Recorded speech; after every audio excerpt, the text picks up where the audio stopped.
Hello friends, আজ তোমাদের সাথে একটা গিফট আনবক্সিং করতে চলে এসেছি। এই গিফটটা অবশ্য নিউ ইয়ারে পাওয়া, কিন্তু আজ দেখতে দেখতে চৈত্র মাস হয়ে গেল, 2-3 মাস কেটে গেল। দেখে তোমরা বুঝেই গেছো নিশ্চয়ই এটা কি আছে। এটা হচ্ছে বাজাজের কি যেন বলে মিক্সার গ্রাইন্ডার। চলো তাহলে এটাকে খোলা যাক।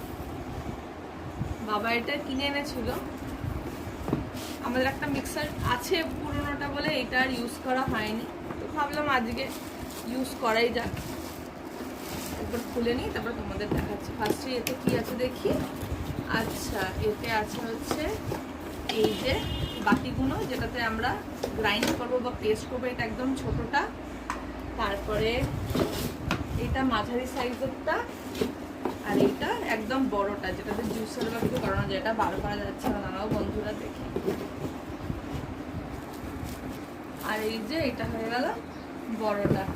এদের তিনজনের তিনটে ঢাকনা থেকে, জানোই তোমরা, বড়, মাঝারি আর ছোট। আর এটা হচ্ছে মেশিন। পাও মেশিনটা এবারে দেখতে সুন্দর। আগেরটাও আমাদের বাজাজেরই ছিল, বাট সেইটা পুরো হোয়াইট ছিল, বাট এই বডিটা হোয়াইট, এতে অরেঞ্জ। দেখতে বেশ সুন্দর না, ক্লাসি। আজকে ডালের বড়া বানাবো আর কাঁচা কলার একটা চপ বানাবো আলু দিয়ে, এই জন্যই ভাবলাম নতুন মিক্সারটা আজকে উদ্বোধন করেই ফেলি। কেমন লাগছে বন্ধুরা অবশ্যই কমেন্টে জানিও।